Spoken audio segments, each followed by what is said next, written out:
First Jacob, then one last question, and then it's up to you. Okay.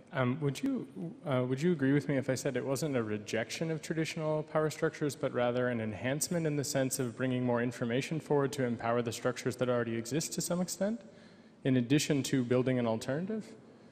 Yeah, in addition. Okay.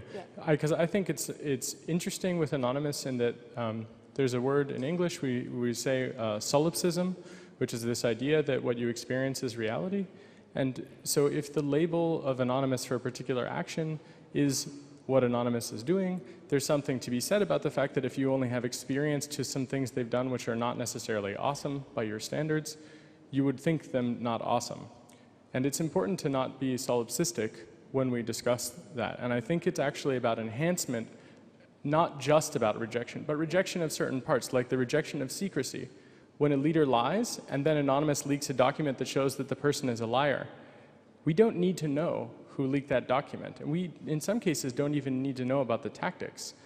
The strategy is important overall, but the goal has been met. And I think that's very valuable. And to look at anonymous in this way, I think it has a lot of overlap with things like the Pirate Party and with old hacking communities as well. But really what it comes down to is, at the fundamental core, this is all nonviolent, direct action for specific goals in each of the different actions that takes place. And usually it's about positive social change by revealing previously hidden information and, as a result, correcting asymmetric power influences and sort of writing them in a way where you can't possibly resist it, like you expose a lie. That person is now known to be a liar. And there's immense value in that. And it's not just a rejection of the old system, but it's an attempt to try to get people to say, okay, I actually do care about the truth. And that is a core value of our system. And now the truth has been exposed. Damn you kids, if it wasn't for you and that meddly dog. Frank, I've got one last question. That would be, what is the worst thing Anonymous has ever done, or people in the name of Anonymous have ever done? Allowing themselves to be infiltrated by the FBI.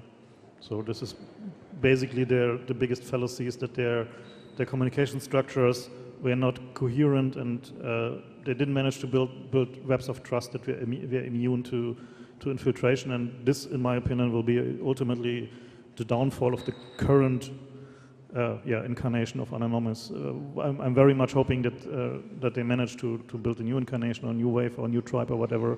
But from what I'm currently seeing, there is very little mutual trust inside the movement, except in very small circles, which is basically the same thing that, for instance, the FBI achieved in the American hacker scene, where that is also thoroughly infiltrated.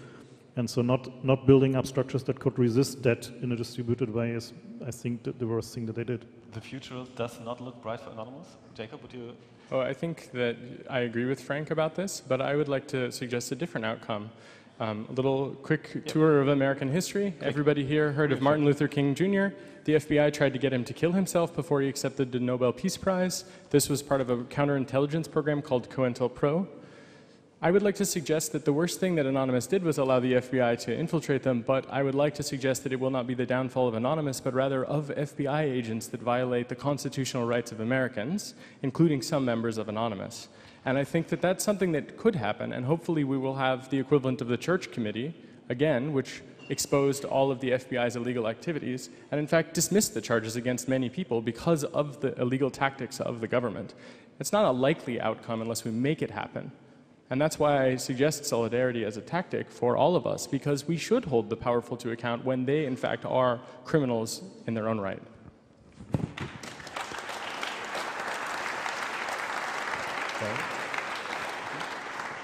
Yeah.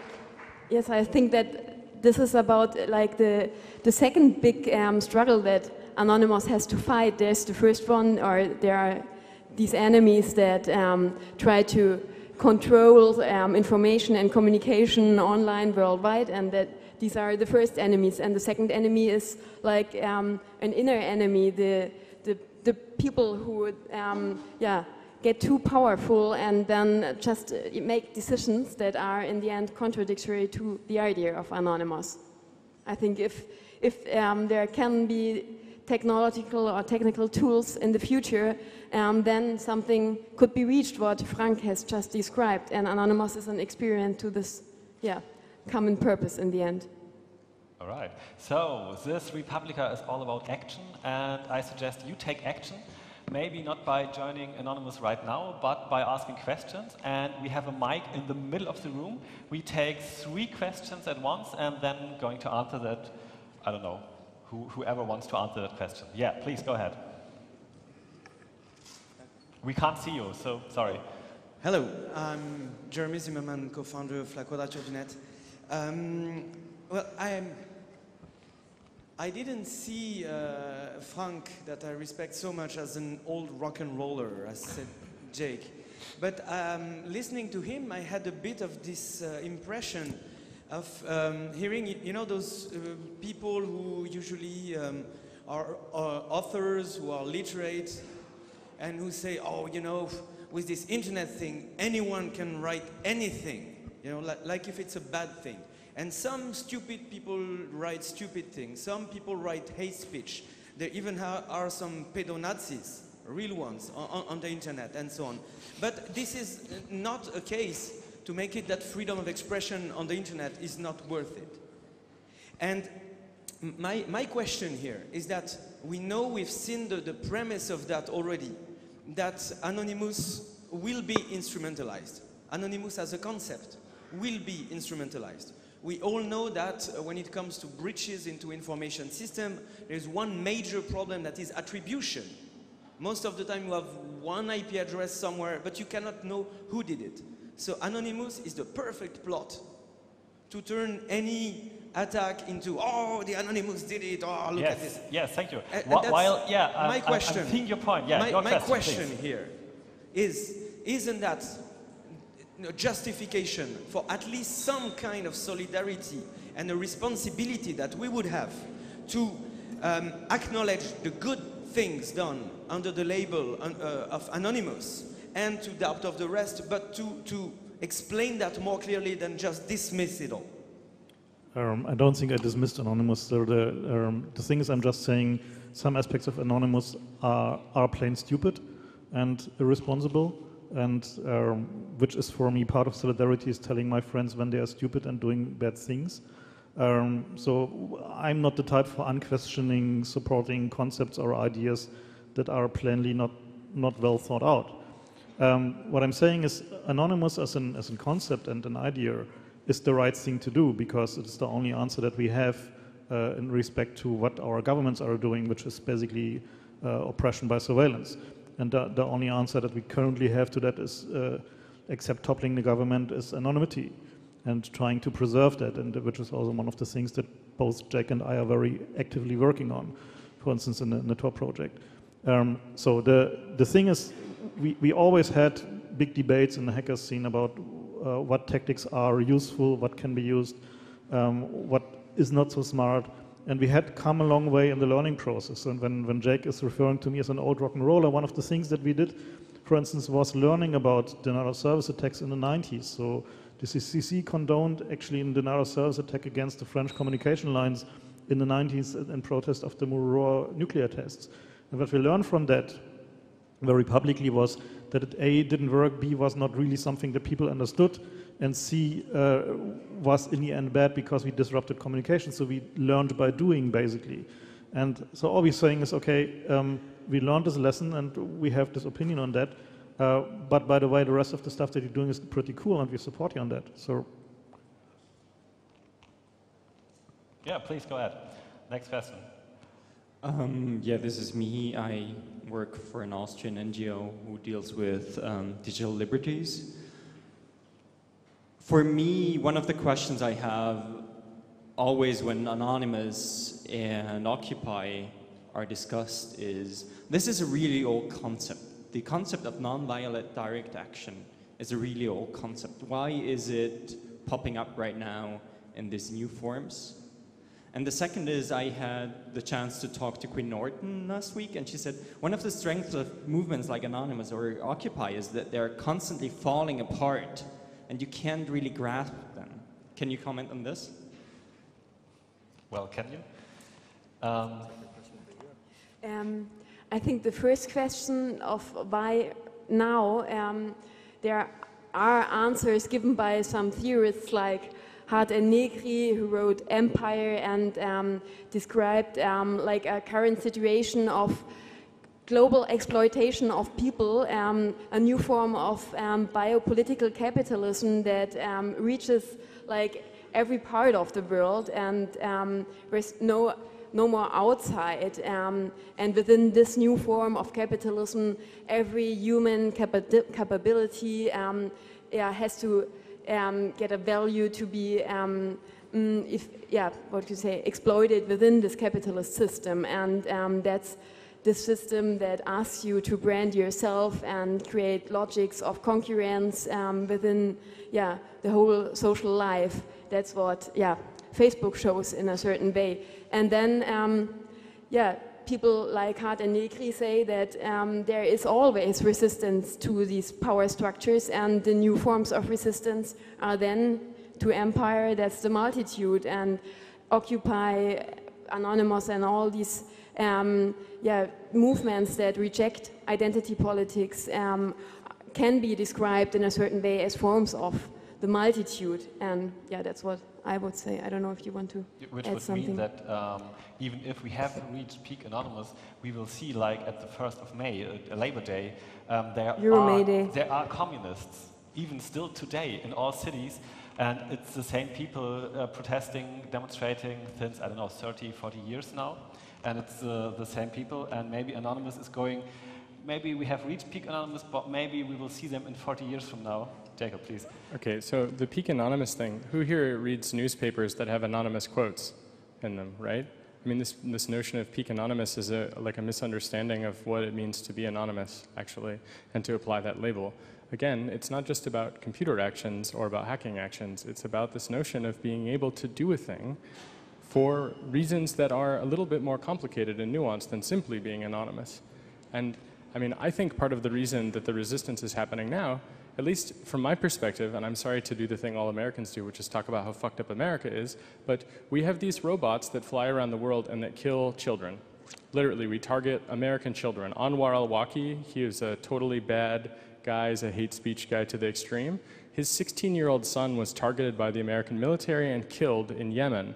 He was born in Denver, right? This like 16-year-old kid. This is a guy that they didn't even bother to call a terrorist. They merely called him a suspected terrorist. So I feel like nonviolent direct action is the least that we can do. And that's the thing. It's the very least that we can do. And for people that are not doing that, I ask you to consider how you can be neutral on the flying robots killing children train.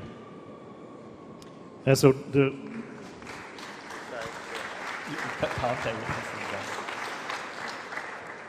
this is actually the core point here, is that our governments have become very, very bad.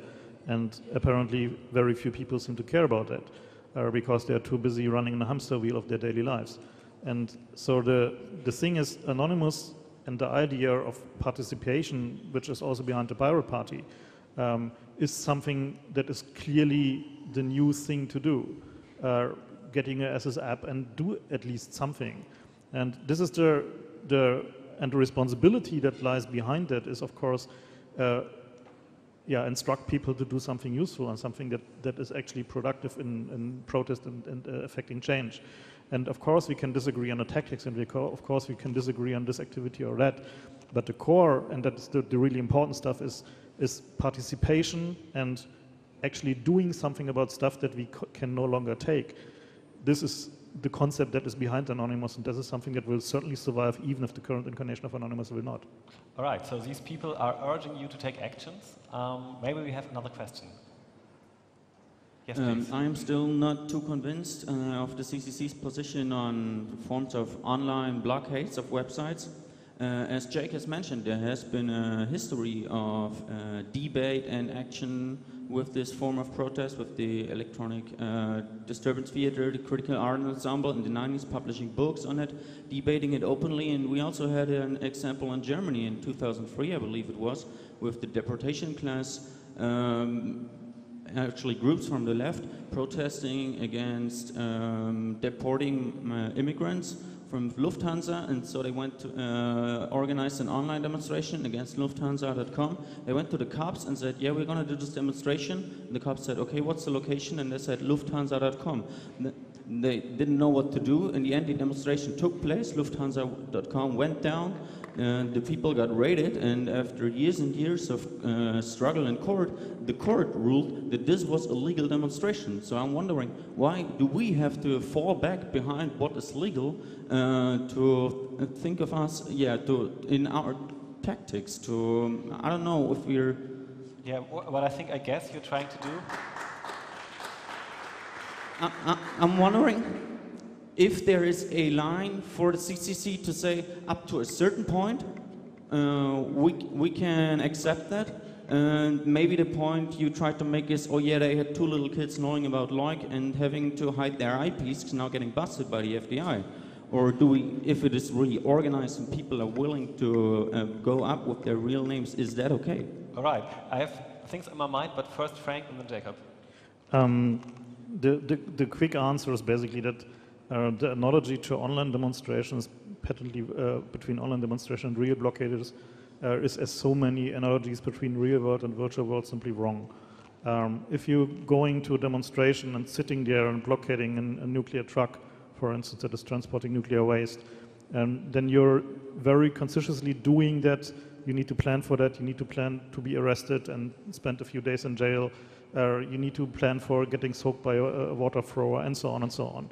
So this is a very much different activity that requires much more effort and much more conscious decision to take risks. Whereas a so-called online demonstration is basically a very casual act that most people simply don't know what they're actually doing technically there. And the outcome is the same, spending nights in jail. If you, in the case of that we currently have with Anonymous, actually the outcome can be very much different if it's classified cyber terrorism than you're spending 10 years in jail, not just a few days. So the core argument why we argue against denial of service attacks is basically the hacker ethics. We are for free flow of communication, even if it's to websites of MasterCard, and saying, okay, this disrupting communications is a tool that the governments are using. The governments are the ones that are switching off the internet, that are censoring the internet, that are blocking websites, that are sequestering domains. So this is basically the toolkit of the enemy. It's not our toolkit. And if you look, for instance, at people like Telecomics, who arguably probably the most effective hacker group doing positive stuff for social movements worldwide.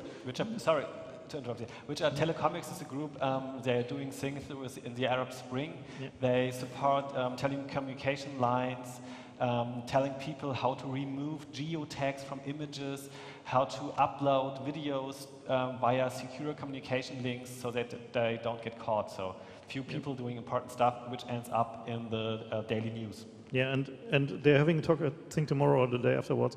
And they have a group consensus against denial of service attacks for a reason, because they say we are hackers, we're doing constructive stuff, even if we are sometimes a little bit destructive on somebody else's servers, but we are not blocking communications wholesale. And this is the argument that we have against these so-called online demonstrations, because we are trying to effect positive change in the world, not negative change. Right, Jacob? I think the answer to that fine gentleman's question is we don't. And we don't have to do it. This is part of the rejection of a vanguard strategy for revolution or for social change. And I think that it's quite clear that it's a distinction without a difference when you talk about breaking into a server like Telecomics broke into the log server of the Syrian government for the DPI machines. Those are the things that log all the connections of people in Syria, and then they release these log files. And I respect Telecomics very much, and I think their actions are usually quite interesting and mostly respectable. They remove the log files from the server, and then they release them to the entire internet. They denied service to those log files until they released them. And so there's, again, I think it's worth stating, it's a distinction without a difference, right? So it's true that sometimes, a server is inaccessible or a network link is flooded or something like this. But to the outside, there isn't really a big difference between breaking into a server with a memory corruption bug and doing it by using a login and password that you guessed, or in the case of Telecomics, finding a server that doesn't even ask for a login and password. And there's this sort of elitist mentality, which depresses me to hear from the Chaos Computer Club, but it's like what happens in structures is you have a sort of hardening of some ideas.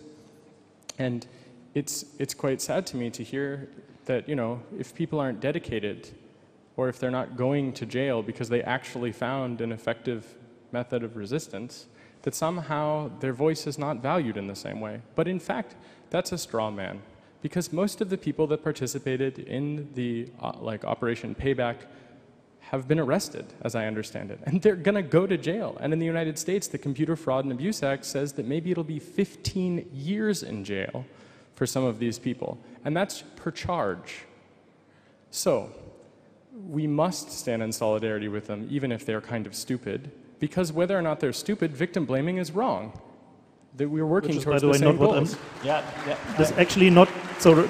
Just to, it's nice to build up a straw puppet and punish it then, but I was not victim blaming here. So I was just saying that there are certain activities that we don't think people should encourage other people to do, which is actually doing stuff that they don't understand, that they don't know what the risk is about. And so I think you both made it perfectly clear. just informed consent, though, is one of the things you're talking about, and you don't actually know whether or not people had informed consent, because some of them didn't, and that's, you're projecting your reality and suggesting it's the reality for all of these people. So if there's informed consent and they're technically knowledgeable, that makes it a legitimate tactic by your argument. And the thing is that I actually don't think that's necessary. They can be the stupidest people on the planet without any knowledge of how the technology works, and they still have a right to have a voice, and they still have a right to it, even if they don't go to prison. Maybe they need beforehand that they could go to prison for this.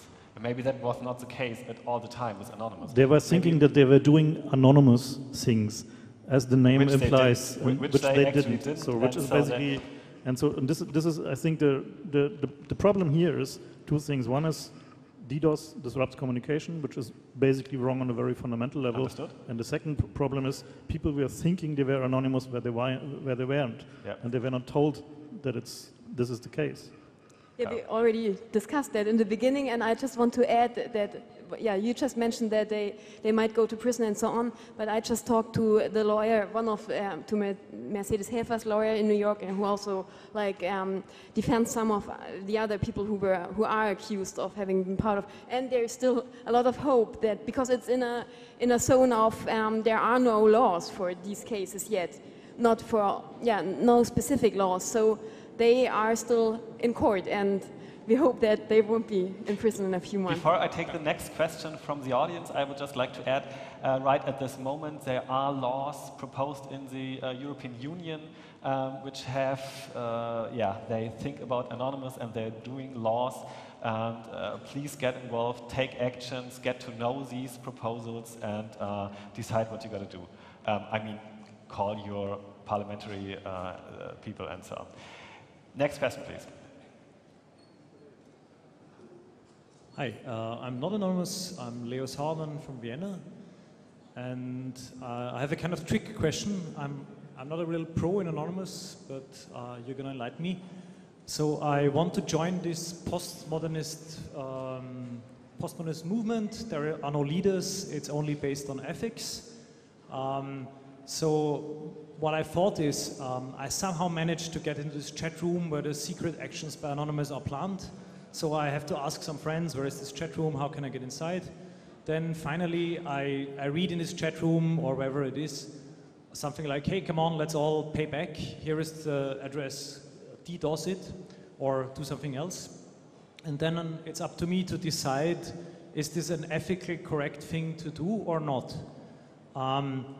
Maybe you could think about this when answering the question, is this an ethical thing or not? And what should I, as an anonymous member, now do in this situation? Because if I think correctly, if I'm not a stupid person, then the FBI guy who infiltrated the organization wouldn't be a problem anymore. Or why do you worry about the FBI guy if he's in the chat room? Because each member has to think for his own, or? Is that so? Sorry, didn't get the point. I think I understood what you're saying, and I just wanted to say that here's how you do something as an anonymous action. You go do it. It has nothing to do with chat rooms, necessarily. Right? So you just go do it. You go outside and you say, fuck this corporation that's sponsoring an event about free speech, but they actually, like, you know, censor the internet when you buy a connection from them, if there were such a corporation out there. But that's the problem, that if none of us is anonymous, but all of us, and anybody can claim to be anonymous and like do an action in the name of anonymous, then it's not democratic at all in the end. It's a sort of anarchy that can very soon become something. Isn't anarchy democratic? Okay, so the thing. Sorry. What do you mean by anarchy? Bakunin said, the circle A is for order, right? I'm an anarchist, right? Well, there was. I know it's out of fashion. I'm sorry. To your question, sir, there was a trial or a hearing in Los Angeles. There was a court. There were like 14 people, alleged anonymous members, summoned to the court, and there was no support group whatsoever. They were by themselves. They had one lawyer. Nobody cared. They went to an RSC chat, decided to take actions, and they face the consequences all by themselves. So maybe that changes in the next years. I don't know. But that is a consequence one has to live with if one takes part in Anonymous. Now the interesting thing about this, every individual has to decide, is that's nothing new. That's actually neoliberal. No, actually, this is something that we had for a long time as hackers, because we have, in some respects, outsized power. And we can do stuff that is influencing events much more than other individuals can. And of course, everybody has to ask what he's using his talents and his time for. And so this is nothing new. This is basically why we, at least in the European scene, try to develop something like an ethics, something like a code of conduct, something that is at least a guideline that you can reflect on if you think about doing stuff. And this is what I'm basically coming back to the beginning. This is what I'm basically have hoped for, is that something like this is crystallizing within the Anonymous movement, and I still hope that it's doing that, that there is a sort of something like a coherent, or at least partly coherent, conduct of ethics, saying, okay, this is what we do and this is what we don't.